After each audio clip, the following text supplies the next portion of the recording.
করা সমস্ত প্রকার প্রতিযোগিতা অবিলম্বে প্রত্যাহার করতে হবে।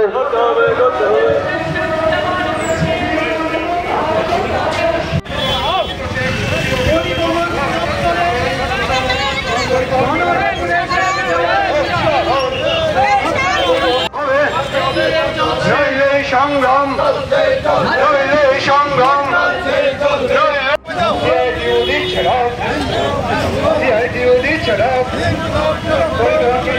পুনর্জীবিত করতে নতুন গাড়ির সংখ্যা বৃদ্ধি করতে হবে। পুনর্জীবিত করতে নতুন গাড়ির সংখ্যা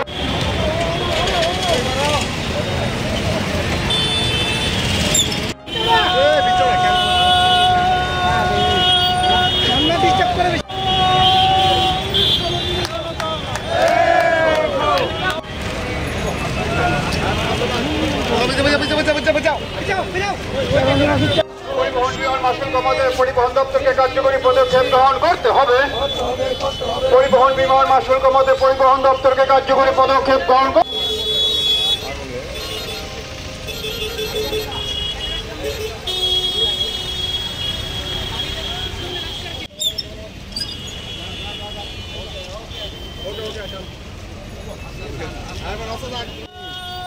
মান্না ডিস্টার্ব করে বেশি।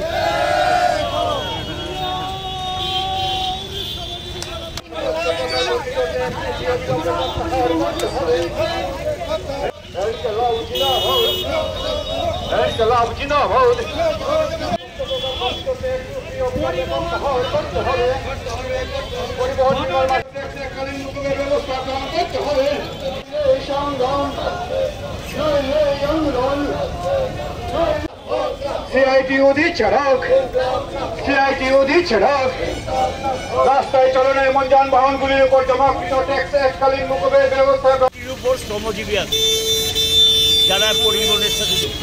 সারা দেশে পরিবহন শিল্পটা মারাত্মকভাবে আক্রান্ত। ডিজেল পেট্রোলের দাম, স্পেয়ার পার্টসের দাম বেড়েছে, ট্যাক্সের বোঝা বিরাট আকার ধারণ করেছে, ফি প্রায় 100 গুণ বাড়িয়ে দিয়েছেন। সবটা মিলিয়ে এই ব্যবসার সঙ্গে যারা যুক্ত বা এই পেশার সঙ্গে যুক্ত, এই কাজটা করে যারা জীবিকা নির্বাহ করে, তারা বিপন্ন। আমাদের রাজ্যে লক্ষ্য করে এলো বিজেপি সরকার ক্ষমতা আসার পর তারা ফি সহ সমস্ত কিছু বাড়িয়ে দিয়েছে এবং লক্ষ্য করা গেছে যে এখানে বিমা প্রিমিয়াম প্রায় 200 গুণ বাড়িয়েছে বিমার প্রিমিয়াম। তো এই অবস্থাতে তাদের পোষায় না।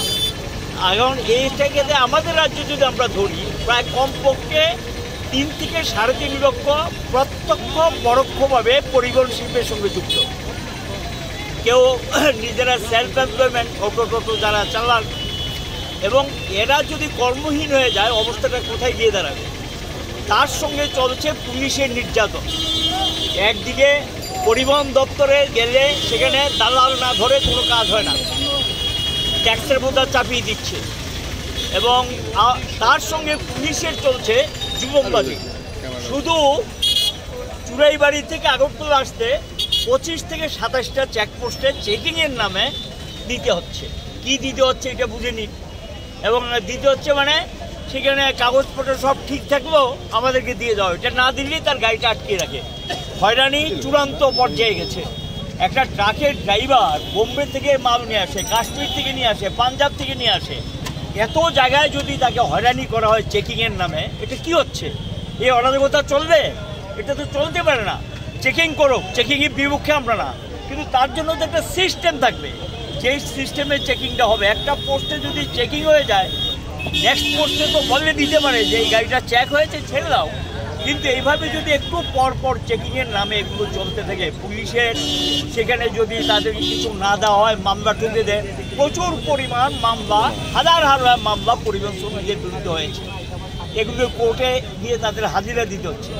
আরেকটা আমাদের রাজ্যে সহ ভারতবর্ষে বিভিন্ন জায়গায় নতুন করে যেটা শুরু হয়েছে, নতুন মানে এটা আগেও চলছিল, এখন যেটা ভয়ঙ্কর রূপ নিয়েছে, নেশা জাতীয় দ্রব্য গাড়ির মধ্যে ঢুকিয়ে দিচ্ছে।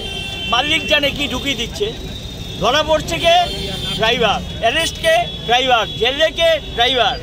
অথচ মূল মালিক যে নেশাদ্রব্য পাচার করছে তাকে কিন্তু গ্রেপ্তার করা হয় না, তাকে ধরা হয় না। আর সেখানে গরিব ড্রাইভার সে একটা চাকরি করে ও জেলে পড়ছে, তার জামিন নেওয়া হয় না, মালিক সেখানে দায়িত্ব অস্বীকার করছে। এইভাবে দেখা যায় পরিবহনের সঙ্গে যুক্ত শ্রমিকদের উপর একটা নির্যাতন চলছে এই নেশা জাতীয় দ্রব্য পাচার করার নামে। নেশা জাতীয় দ্রব্য ধরুক, তাদের বিরুদ্ধে ব্যবস্থা নেই, আমাদের কোনো আপত্তি নেই, কিন্তু মূল যারা পরোক্ষ প্রত্যক্ষভাবে এটাকে প্রশ্রয় দিচ্ছেন, এটার সঙ্গে যুক্ত, তাদেরকে খুঁজে বের করো, তাদের বিরুদ্ধে ব্যবস্থা নাও। শুধু ড্রাইভারদেরকে গ্রেপ্তার করলে হবে না, যারা এটা যিনি পাচার করছেন, পাচার বাণিজ্য করছেন, এটা তাদের ব্যবসায় পরিণত করেছে, পেশায় পরিণত করেছে, এবং অনেক ক্ষেত্রে শাসক দলের লোকও যুক্ত। এবং দেখা যায় এরা ধরা পড়ে না, ধরা পড়ছে গিয়ে নিরীহ শ্রমিকরা। এই যে অবস্থাটা, এই অবস্থাটার বিরুদ্ধে আমরা প্রতিবাদ জানাচ্ছি।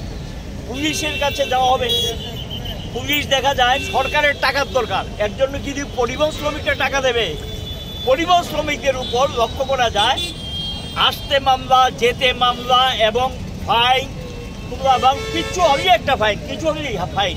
আর এখন তো নতুন আইন লাগু করেছে, যেটা এই লাইন আমরা মানি না, এবং এই লাইনে কার্যকরী করে আরও বেশি চরম নির্যাতন তাদের হবে।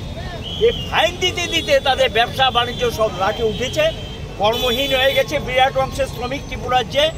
এই সমস্ত প্রতিবাদী আমরা আজকে মিছিল করে যাচ্ছি, এবং পরিবহন দপ্তর, আরক্ষা দপ্তরে এটা আমরা মেমোরেন্ডাম আমাদের দিক থেকে দাখিল করা হবে। All India Road Transport Workers Federation, তার সঙ্গে যুক্ত আছেন ত্রিপুরা মোটর শ্রমিক union, Tripura autorickshaw workers union, Tripura e rickshaw workers association. এগুলো যুক্তভাবে তারা আজকে মিছিলের ব্যবস্থা করেছে, এবং এই দাবিগুলো আমরা জানাচ্ছি।